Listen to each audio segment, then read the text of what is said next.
iki bacuruza n'ibindi bintu byinshi.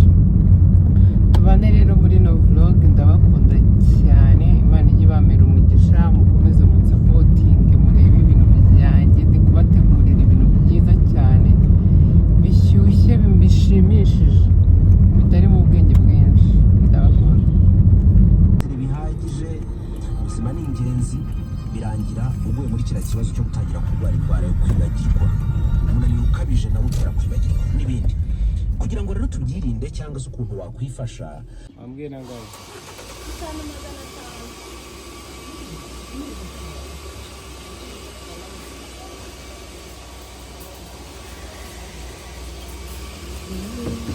bikoye kuri bisi zifite 80 n'inuzaniye na ramabisi manini uze mu mujyi. Swali Bisi nini zaritwo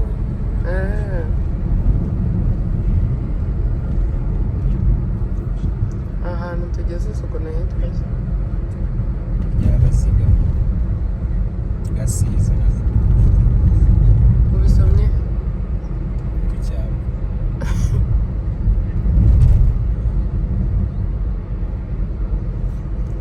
abantu bo mu ntara ntabwo batinya imodoka na busa.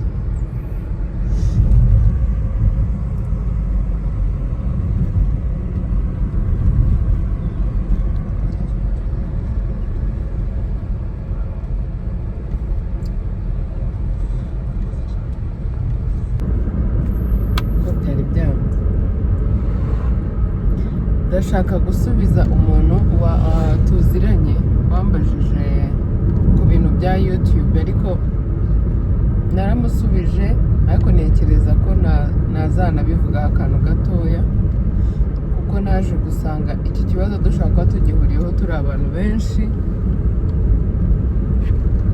Hari ukuntu umuntu afungura YouTube akumva ko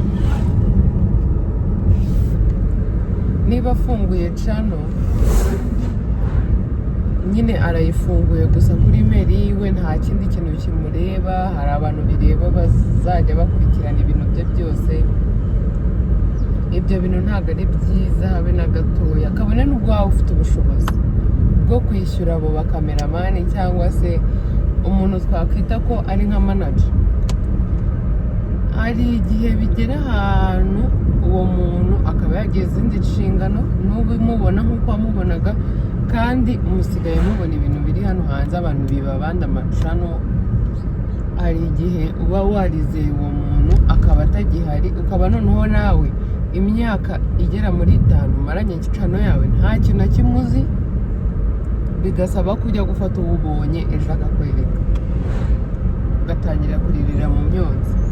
Rero ni byiza ko niba ugiye gufungura YouTube, buri kantu ku kandi, uko uzi umuntu ajya ku ishuri akiga nyine iyo abishoboye akiga akantu ku kandi, nayo niko bimeze. Kugira bibe byiza kurushaho nuko ibintu byayo byose cyangwa se ibintu by'ibanze, kugeza usohoye video twebwe abantu bagukurikira tukayibona, ibyo bintu waba ubizi ukaba wabyikorera. Nanjye kuvuga gutya ntabwo haciyeho igihe kinini menye kubyikorera, ariko nifatira video, abantu benshi musigaye mubibona muri iyi minsi, ndazisohora mukazibona ku giti cyanjye. Cyakora iyo hari ikintu kinshanze, nshimira umuntu witwa Blaise, ni umuhungu w'umwana mwiza cyane, niwe mpamagara kuri telefone nkamubwira ko ngeze aha n'aha, bari kumbwira gutya na gutya nkora iki, akaba yambwira ikintu nkora. Ariko ubundi ubu nyine byose ndabyikorera, kandi naje gusanga nibyo byiza kuruta kuba wavuga ngo hari umuntu runaka ngufasha ngo muri ibi bintu. Iyo umuntu agufasha mu bintu ugira, navuga ko ari ubunebwe,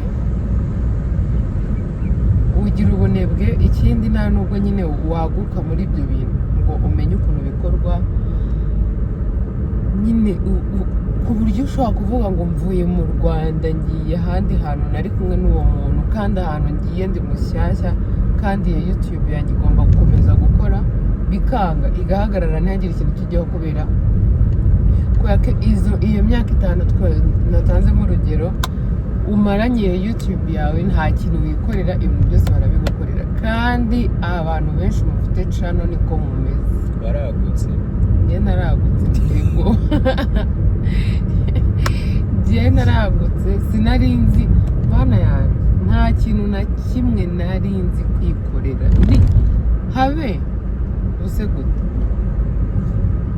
Cyakora ikintu nari nzi nyifungura YouTube, nari nzi kwa uploadinga gusa hashize igihe kubera kutabikora nabyo ngeraho ndanabyibagirwa. Ariko ikintu kirimo cyanshimishije ni ukuntu ibyo bintu byose umuntu akora no kugira ngo ikiganiro gisohoke nabimenye mu masaha makeya. Ni ukuri kuri fone. Ndagushimira cyane cyane, ndashimira na Rora vlog Rora, ndagushimira nubwo umuriro wadutengushye, nawe warakoze cyane kuva nafungura YouTube. Rora ni gutya narayifungura. Jihad avuye gusarira Eid. Niko se Radika we wagiye gusarira Eid ma? Jihad abapita. Rora kuva nafungura channel niwe muntu wa mbere wamfashije, we na Emi nyawe. Ariko Rora we birihariye, twarakomezanyije. Emi nyawe, Emi w'ikinege hari Emi kinege, Emi nyawe, ese hari undi Emi ubaho? Emi utari uwa nyawe n'utari ikinege ntabwo mbazi. Abo nzi ni abo ngabo. Mbagiriye inama, niba ugiye gufungura channel ihangane ukoresha uko ushoboye. Ihangane umbwire ko nsa neza, kuko ngiye ndi kubona nsa neza. urasa neza ariko wikabya rero nawe. Kafungura ahubwo mbirebe neza. Kugira ngo urasa neza utongeyeho ngo ndakabye. uri gukabya nyine. wakabije gusa neza. Okay, asante. Ibyo nabyumva. Murebe umuntu wansutse sazi gusuka koko. Umuntu uri bukunde ibintu nsutse ambwire muhe nimero y'umubyeyi unsuka. cyane muri sandwich. Muri sandwich ntabwo basuka. Ambwire muhe nimero ya Fabi amusuka. Ejo yarambwiye be nagiye kwisukisha, umuntu yambwiraga ari gushyirira mu mazi. Naragiye arambwira ngo uriya mama ugiye ngo ntabwo yakubonye ngo kandi yaje ngo anyereka ngo video yawe, ngo ambwire ngo urebe ngo Kecapu umuntu umusuka agaca imirongo ikagaragara. Ngo ndashaka ko ngo nawe ngo uce imirongo ikagaragara neza.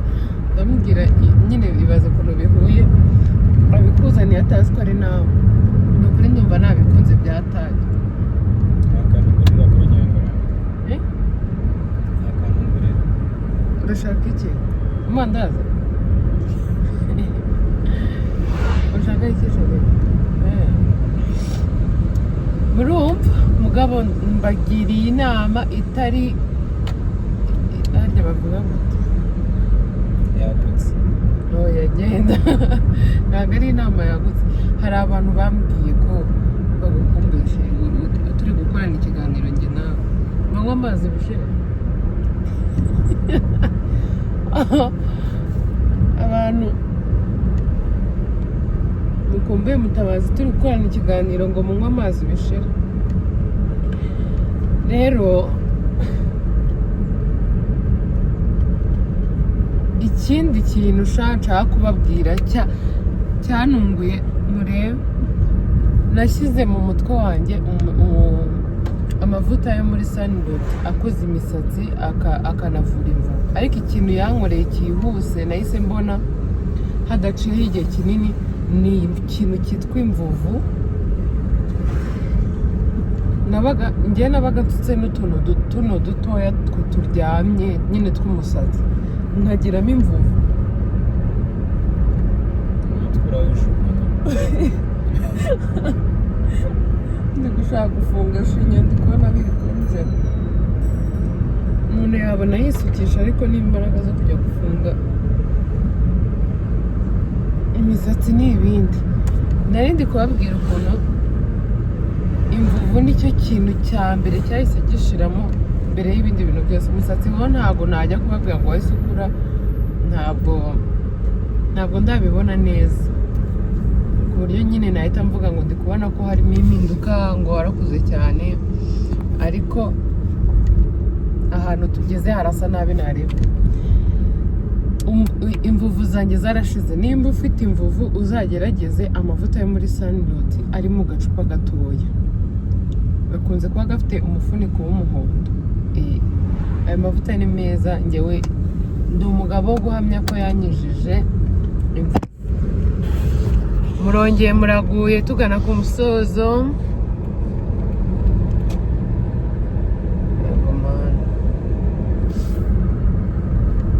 Teka ngumye gutya tugeze base urajabase. Iyo bisi ziba ziri hano siko baba bavuga ngo urajabase. Bwa mbere najyaga numva ari nko kujabata. Urajabase.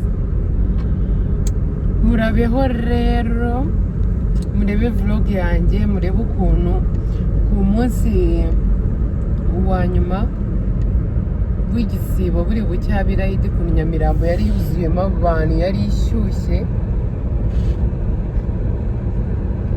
Nyamirambo yari ishyushye byatari, byari byiza. Nshimire Brandine, Jazira, Sonia by'umwihariko. Sonia ni umukameramani urenze, utagira ubwoba. Sonia n'ahandi wari kujyayo ugafataho ikiganiro. Nshimire Jamila, ubwo Jamila ariko se Jamila mukuye he? Nshimire Fili, mukuru wa Sonia, mwarakoze cyane. Abantu twagendanye ririya joro mwarakoze. Abantu twajyanye guhitamo agakanzu, abantu bagutumiye kurya ifutari, n'abantu bandi nawe nta muntu wigeze numenya kurya ifutari se we na Juma se. Yo Juma, Imana ikumira umugisha. Ayiwe nari mwibagiwe n'umusaza wanjye. Juma yaratutumiye ku ifutari. Nshimire na Ramadhan watanze ubutumire. Ni saa munani se ahubwo. Na Ramadhan watanze ubutumire ubwo nabashe kujyayo. N'abandi mwese mwatwifurije kugira irayidi nziza. Namwe ndabashimiye. Abantu mwapostinze ko abasiramu twahindutse ngo tutabatumiye, kandi namwe ngo kuri Noheli mukuraho telefone. Nabonye Ramadhan ari kugakibonke ngo kuri Noheli yari yakuyeho fone. Mwese ndabashimiye. Imana ishyire imigisha mu bintu byanyu. Nyuma y'iyi vlog iyi murebye hazazamo ibiganiro by'umuriro. Ikiganiro kimwe cyiza gishimishije. Ndabakunda rero. Imana ibamera umugisha, ibahozeho ijisho ry'impuhwe. Bye.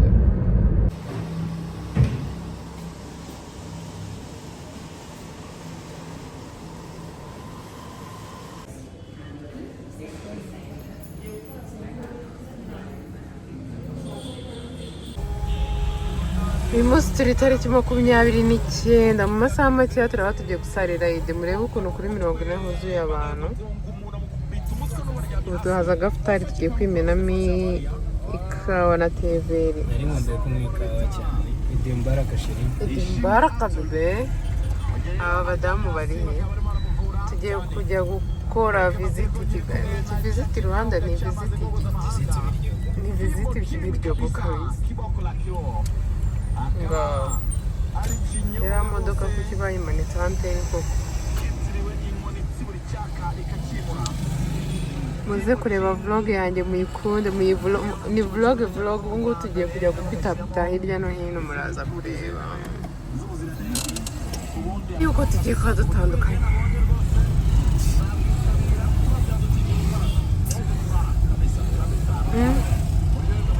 Ikirahure kirasa nabi, kiri gutuma nabona neza. Uranyiyamye suhuza.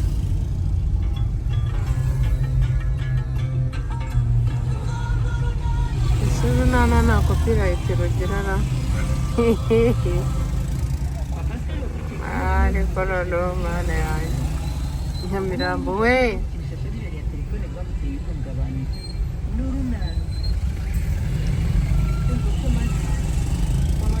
nyirimo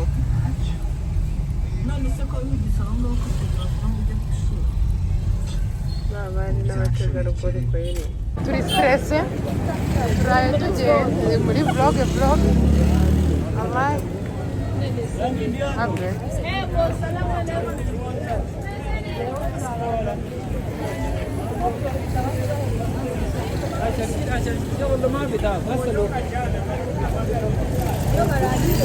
Brandi ndi gufata vlog y'ukuntu umuhanda wuzuye pe ayiwe natwe turimo mu bantu buzuye umuhanda ego nyirimo ego uri kuvuga nabi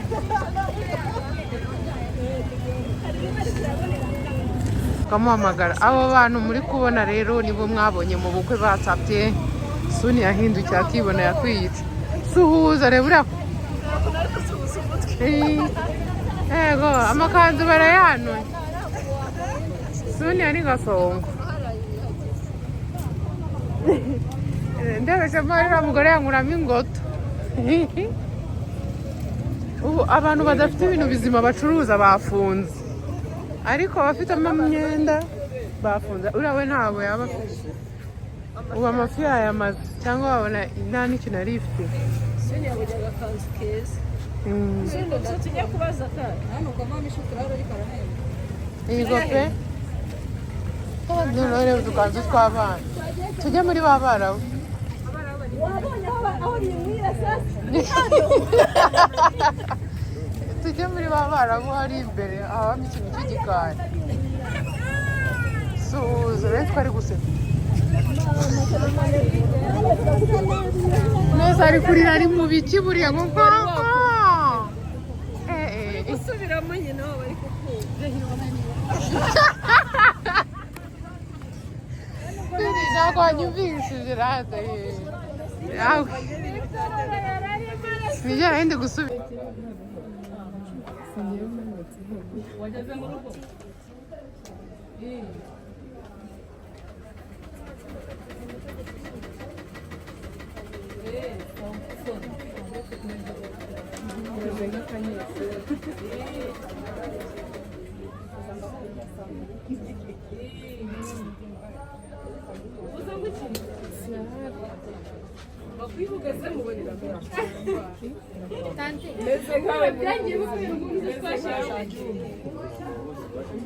umukara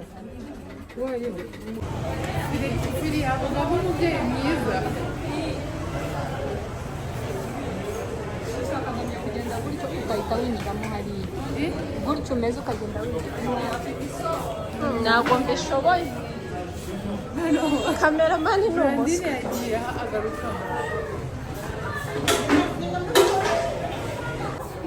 byaba ndabyibagiwe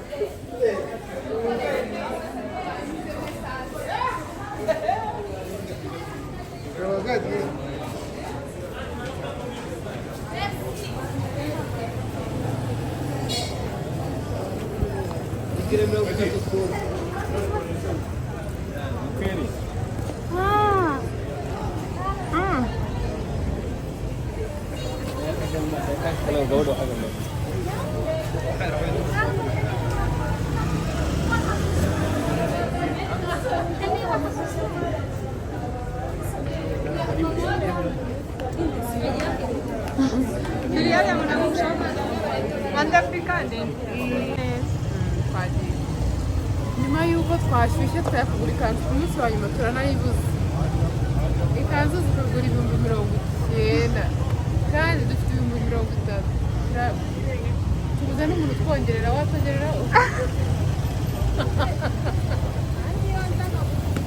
ikanzu turayibuze ubu ngubu irayidi tuzayumva nk'ibihuha nta gusaza mundebererera mureberera duka ukuntu abantu buzuye bashoreranye yala Ngiki. bereka ukuntu haba huzuye. turebe ukuntu imihanda yuzuye wallahi. uriya se uri kumvugisha we nuwa abantu bipanga akazi. Walaikum salam, witese? Ni sawa, umeze neza? Mina ni Faizina, witese? Umeze neza? Nyuma y'imyaka myinshi. iri hagana he Ngo tubonane. Muraziranye? Twariganye ku ishuri twize reading, Kigali reading. Twiganye ahantu bita Kigali reading.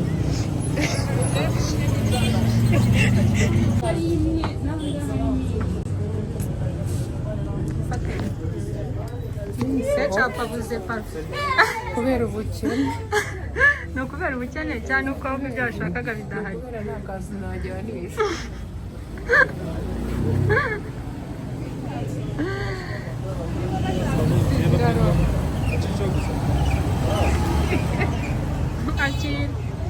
Brandire ni shangazi wanjye ku bantu batabizi, anguriye umwenda w'irayidi, Imana imwongerere. Mukanya twari twabuze parufe yo kujyanisha n'ikanzu ariko ubu byakubose. Tubonane. Ndebera. Hari ahantu wasanga hari poromosiyo tukaba tutagiyeyo. Subuhana. Hano ni kwa Nyirano. Uri muri bisi bari kurebana. Shaba. Baratugonze. Tubacoca. Bageze bari he? Hari.